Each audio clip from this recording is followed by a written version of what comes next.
Olá, gente, boa tarde. Hoje na nossa aula a gente vai revisar alguns conteúdos que nós iremos precisar, para a nossa avaliação da próxima semana. Os dois conteúdos que irão cair são as bases moleculares da vida, que vocês também poderão acompanhar esse conteúdo a partir da página 44 do livro didático de vocês, certo? E a descoberta das células, que vocês podem também ver a partir da página 66 do livro de vocês. Então, nós vamos iniciar aqui com os componentes da matéria viva.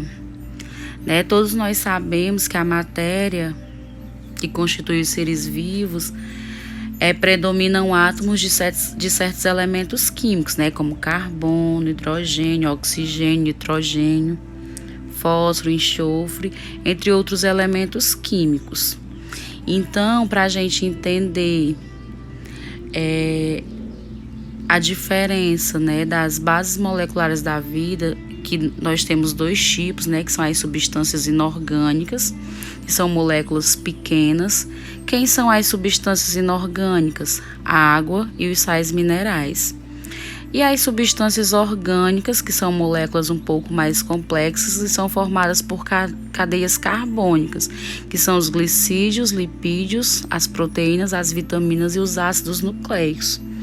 Então, já que de início a gente consegue diferenciar as substâncias inorgânicas das substâncias orgânicas pela presença do átomo do elemento químico carbono, porque aí deixa bem claro que as substâncias orgânicas, elas são formadas por cadeias carbônicas. Então, as substâncias orgânicas têm a presença do elemento químico carbono na sua forma estrutural, na sua estrutura química, e as substâncias inorgânicas não possuem. Então, a gente vai fazer um breve resumo, sobre essas substâncias para que vocês possam fazer a avaliação de vocês. A nossa primeira substância inorgânica aqui é a água, certo? A água, ela é a substância mais abundante no ser vivo, que constitui cerca de 75 a 85% da massa corporal do ser vivo. E todo o restante ele vai distribuir-se, em proteínas, lipídios, glicídios e ácidos nucleicos. A água, ela é essencial à nossa vida, como todos nós sabemos. No caso, ela possui algumas propriedades, e dentre essas propriedades a gente vai perceber que a água desempenha esse papel fundamental nos seres vivos por ser capaz de realizar algumas funções específicas. Por exemplo, a nossa primeira propriedade da água é que ela é considerada como um solvente universal. Que é isso? É a capacidade, que a água possui de dissolver uma grande variedade de substâncias químicas. Quem são essas substâncias químicas? Alguns sais, alguns gases, alguns açúcares, os aminoácidos, as proteínas, os ácidos nucleicos, que são as outras substâncias que nós chamamos de substâncias orgânicas. Algumas moléculas, elas têm afinidade por água, ou seja, elas conseguem dissolver-se nelas em toda a sua totalidade. Então, nós vamos chamar essas substâncias, de substâncias hidrofílicas, que são aquelas que têm afinidade com a água. Outras substâncias, elas não se dissolvem em água, então nós as chamamos de hidrofóbicas. Nessa insolubilidade, ela decorre do fato das moléculas não apresentarem cargas elétricas. É o que nós chamamos de apolares. Outra propriedade também que a água possui é que Por meio de algumas moléculas da qual se obtém energia, a água ela vai estar presente em muitos desses processos, né? E há determinadas reações químicas que ocorrem uma união de certos tipos de moléculas que tem a água como produto. Por exemplo, o suor, as lágrimas, né? São substâncias em que elas vão ter a água como produto. E ocorre sempre que a gente perde a água através, né, desses mecanismos, né, de suor, de urina, de lágrimas, a gente chama de reações de condensação, porque nesses mecanismos a gente vai estar perdendo água. Então, se a gente perde água, então é como se a gente não repor essa água, a gente pode sofrer uma desidratação. Então, essa perda de água através desses mecanismos, né, nós denominamos de reações de condensação, tá? E também há reações em que ocorre quebra de moléculas orgânicas com a participação da água como reagente.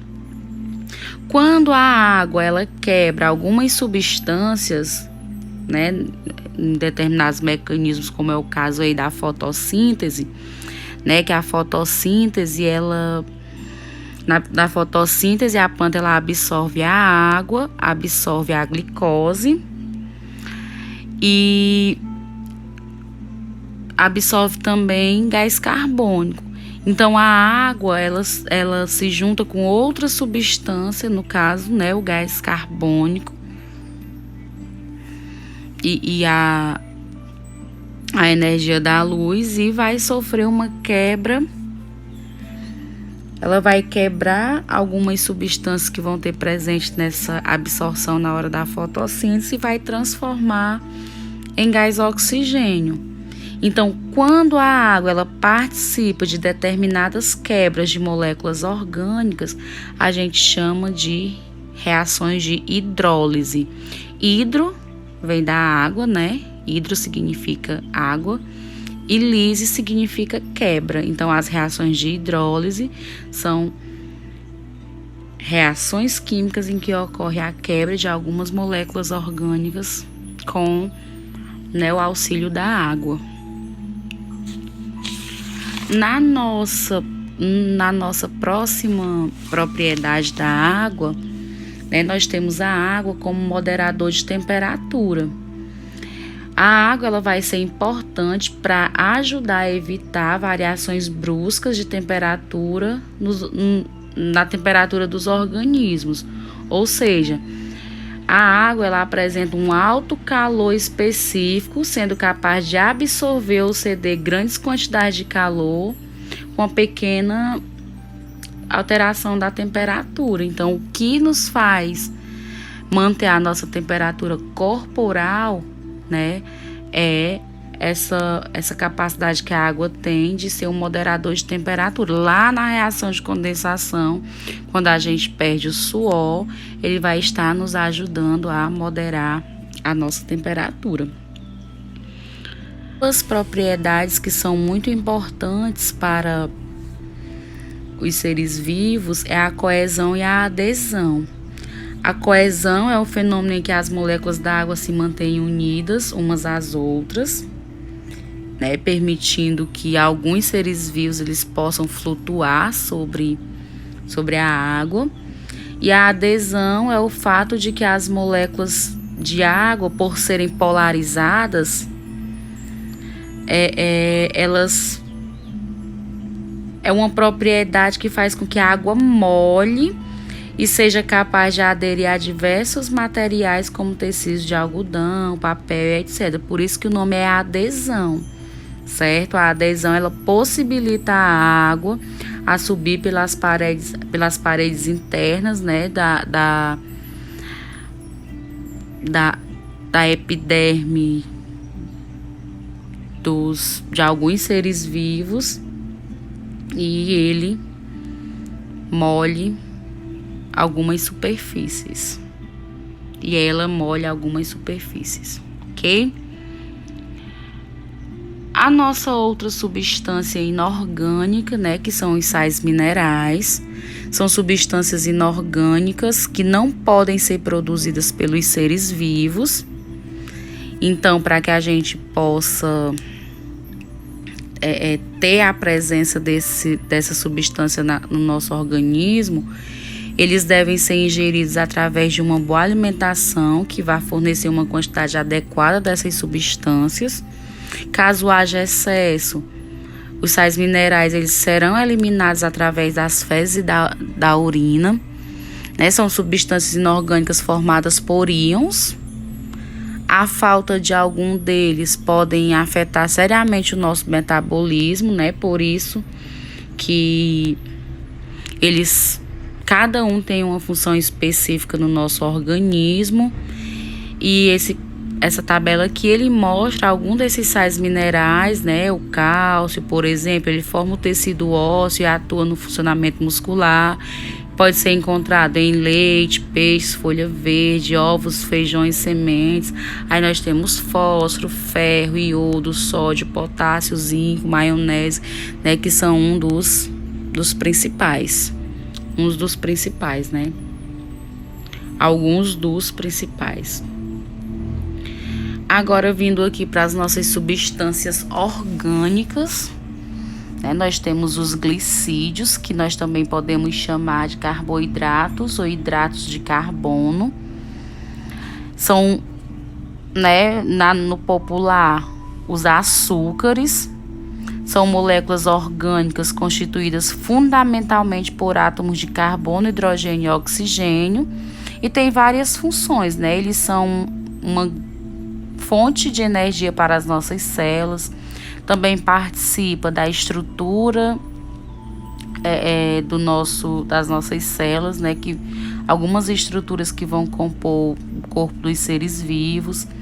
E também participam da composição química dos ácidos nucleicos, que nós vamos ver lá na frente, que nós vimos, né? E a gente vai rever mais na frente, que é o DNA e o RNA, que é responsável pela a perpetuação, né, das características nos seres vivos, a transmissão das características, certo?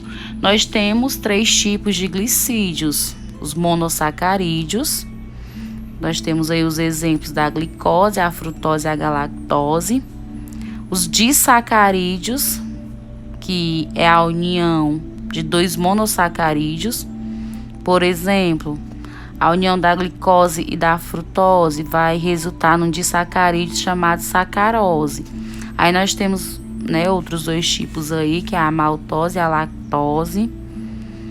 A lactose já é a união da glicose com a galactose, que vai formar a lactose, que é o açúcar do leite. E os polissacarídeos, eles são resultantes da união de centenas de monossacarídeos e disacarídeos. Os principais, né, o amido, a celulose, o glicogênio, a quitina.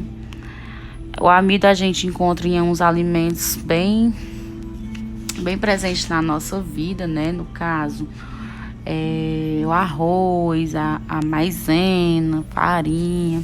A celulose está presente na folha das plantas, né? O glicogênio, a quitina, ele vai estar presente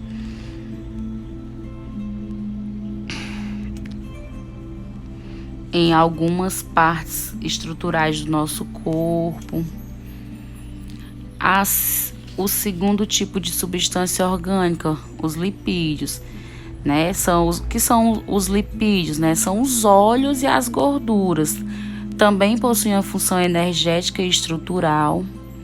Apresentam uma maior quantidade de energia que os carboidratos, porém é a segunda fonte de energia do organismo, né? Porque a primeira são os carboidratos ou glicídios.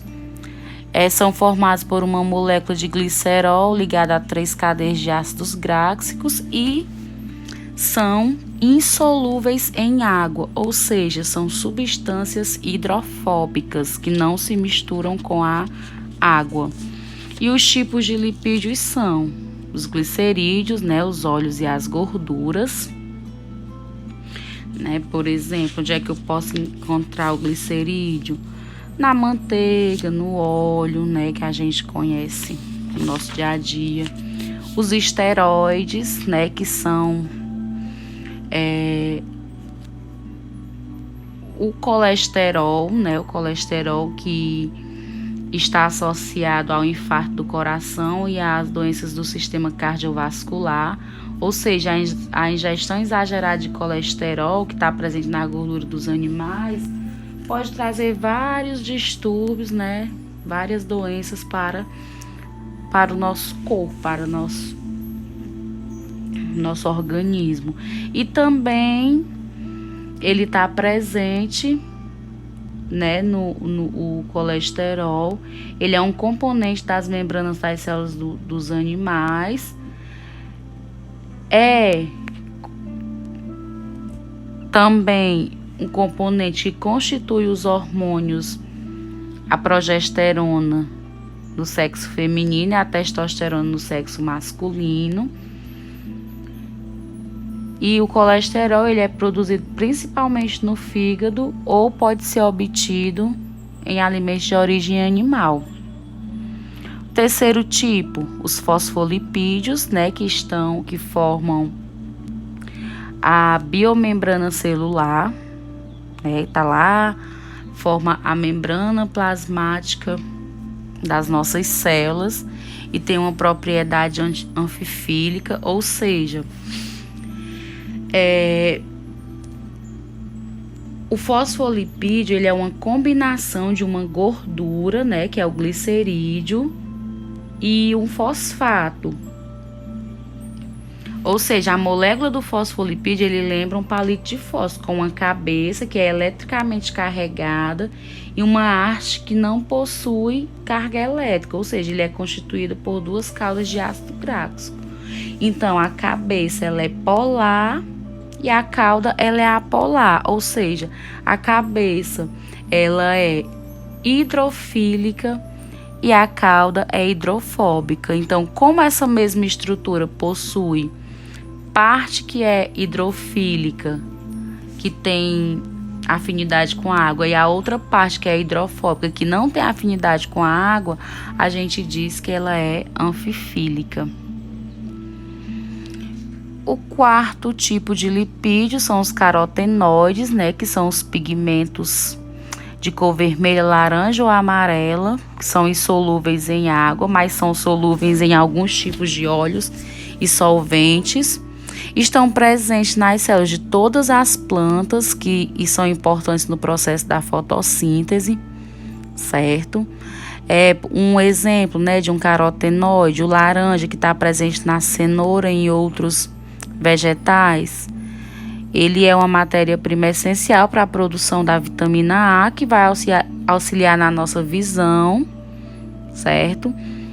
Que vai ajudar lá na nossa visão. Ele vai lá na retina do nosso olho, vai ter uma substância que é sensível à luz nos olhos, né, dos vertebrados. Então, vai ser importante para o auxílio da nossa visão. A vitamina A lá da cenoura, que tem carotenoide, né, que é a pigmentação alaranjada. E as ceras, né, que são substâncias formadas de álcool e ácido gráxico, são insolúveis em água e está presente nas folhas de muitas espécies de vegetal que tem a superfície recoberta de cera, que vai tornar as folhas impermeáveis para reduzir a perda da água. E também está presente no revestimento corporal de diversos insetos. E as abelhas, como a gente sabe, utilizam a cera na construção das colmeias. Outras substâncias orgânicas são as proteínas, né, que são substâncias formadas por dezenas, centenas ou até milhares de aminoácidos. Elas possuem várias funções, né, uma grande lista de funções no nosso organismo, e são encontradas em todas as estruturas das células, né? Então ela possui uma função estrutural. Entre as funções, né, as principais, transporte de oxigênio, proteção do corpo contra as doenças, né, no caso, os anticorpos, catalisador de reações químicas, né, ou seja, no caso são as enzimas, são estruturas que quebram reações químicas em partículas menores, na contração muscular, também tem função hormonal, né, como é o caso dos hormônios progesterona e testosterona, né, que são os hormônios masculino e feminino e masculino. As vitaminas, elas são substâncias orgânicas que o organismo não consegue produzir. Geralmente elas são necessárias em pequenas quantidades.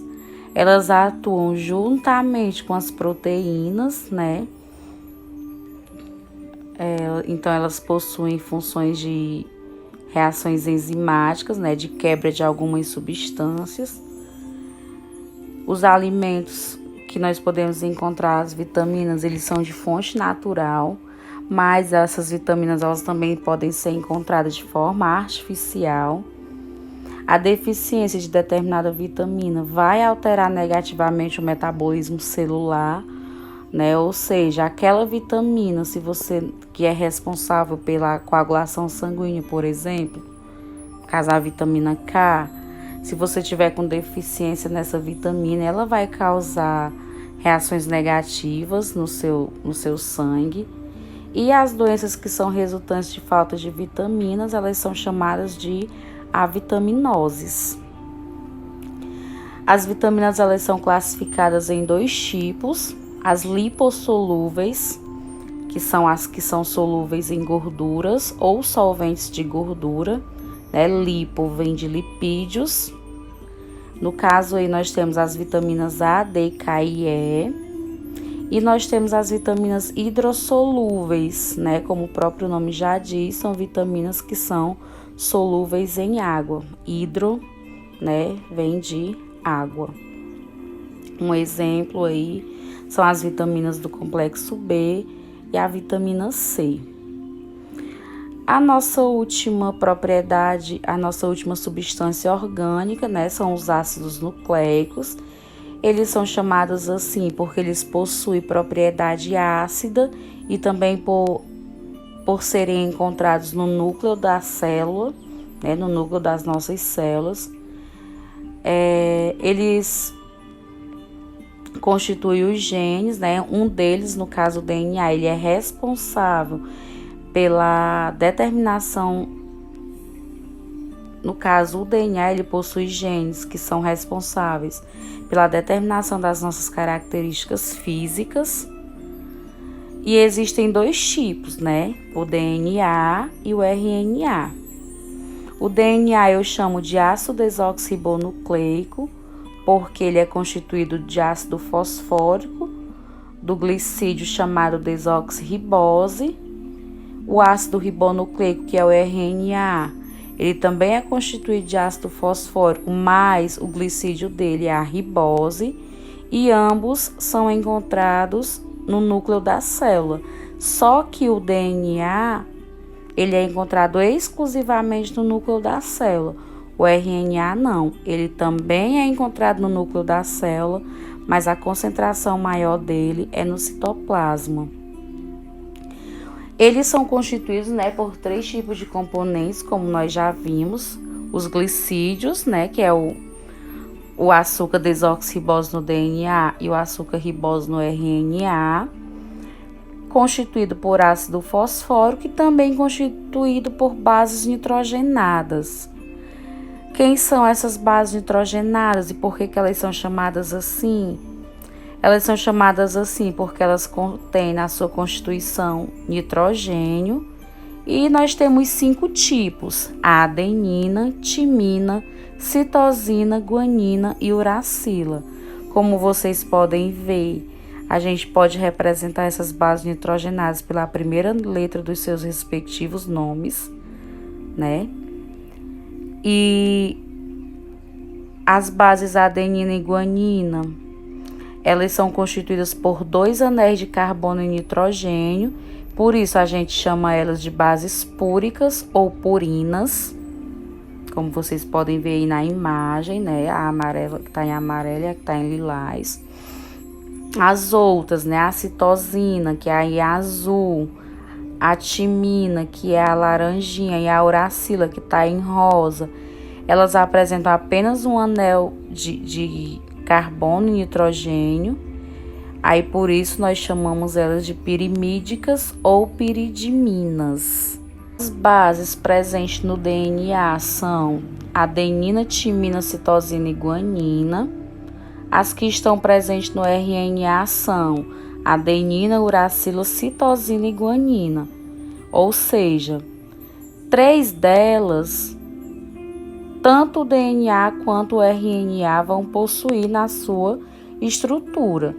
Mas a timina, ela é exclusiva do DNA e a uracila, ela é exclusiva do RNA.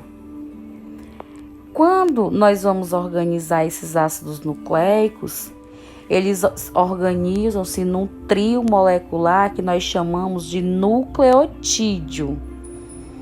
Esse trio molecular ele vai ser composto, né, por uma base nitrogenada, por um glicídio, né, que é o açúcar, que pode ser o desoxirribose ou ribose, depende do ácido nucleico, e de ácido fosfórico, como a gente pode ver aí na imagenzinha ao lado.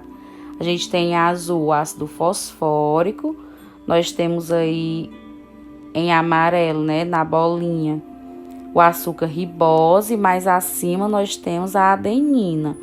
Então, aí nós temos um nucleotídeo que forma um RNA. Por que eu sei disso? Devido à presença do açúcar ribose. Então, esses nucleotídeos é que vão dar forma aos ácidos nucleicos.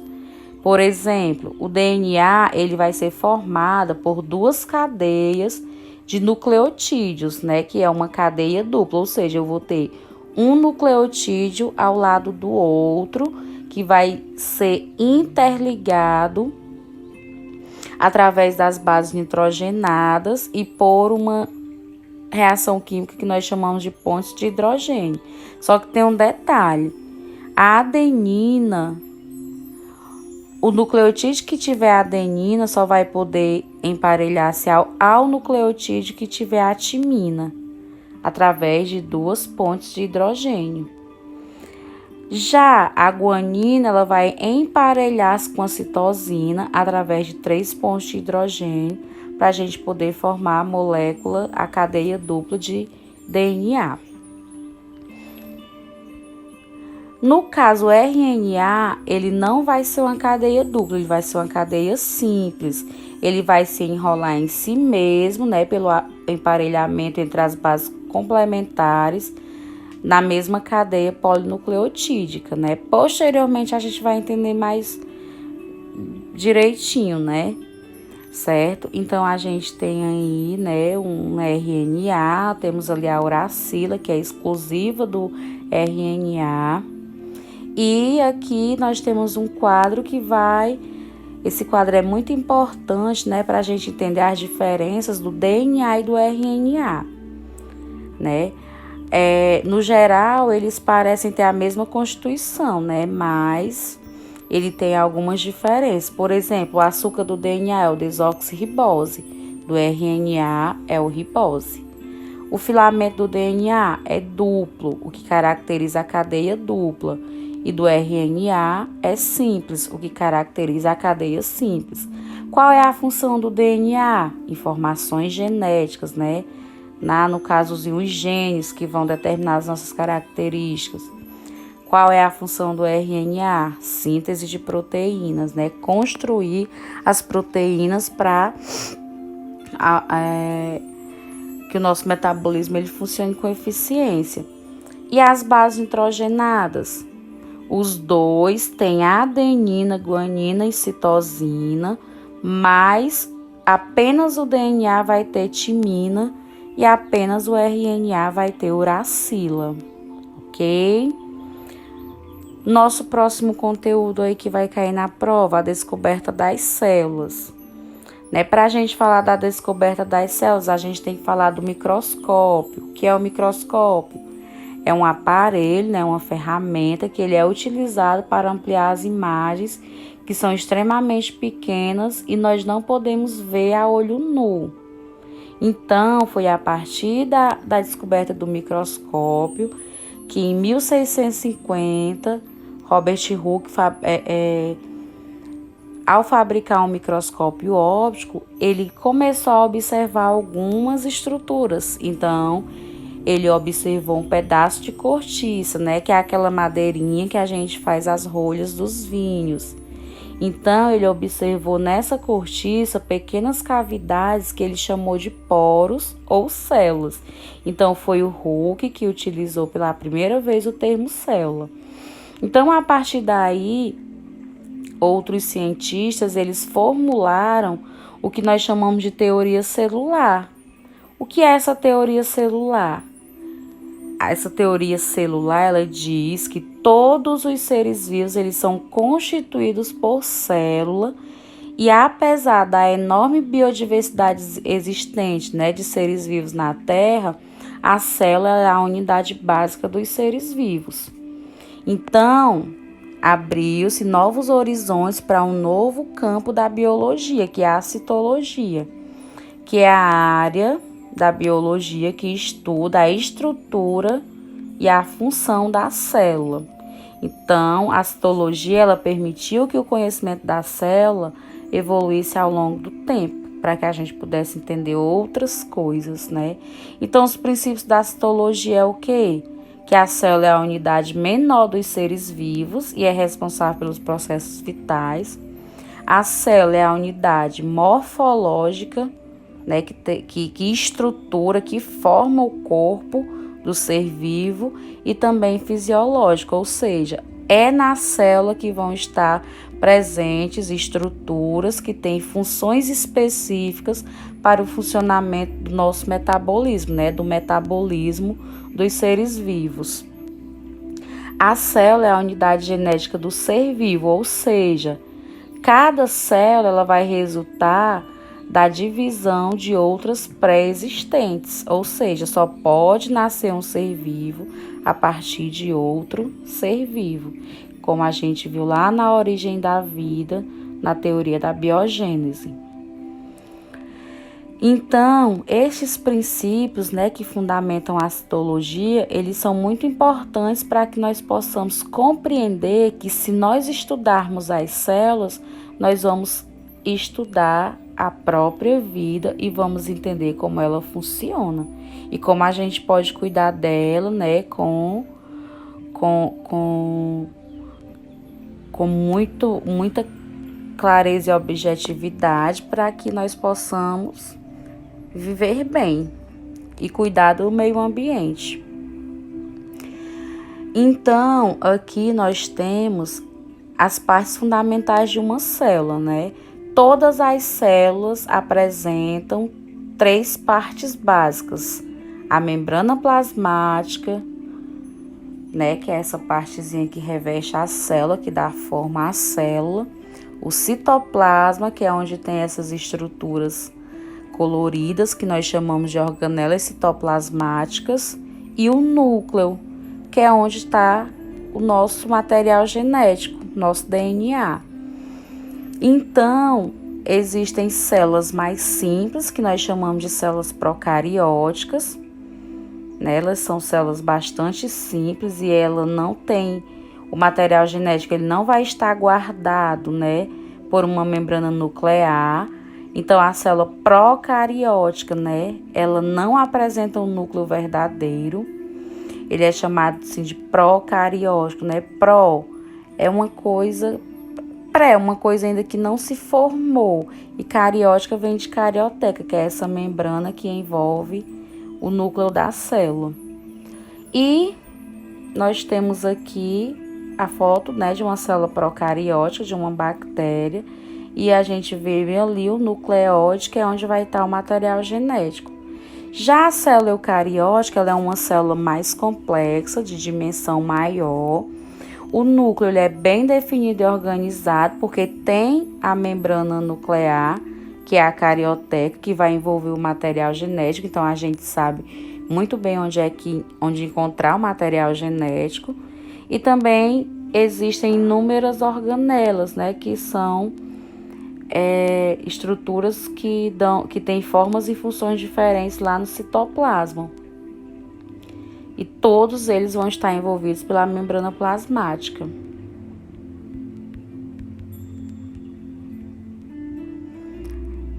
Aqui a gente tem uma foto de uma célula eucariótica, né, com algumas organelas.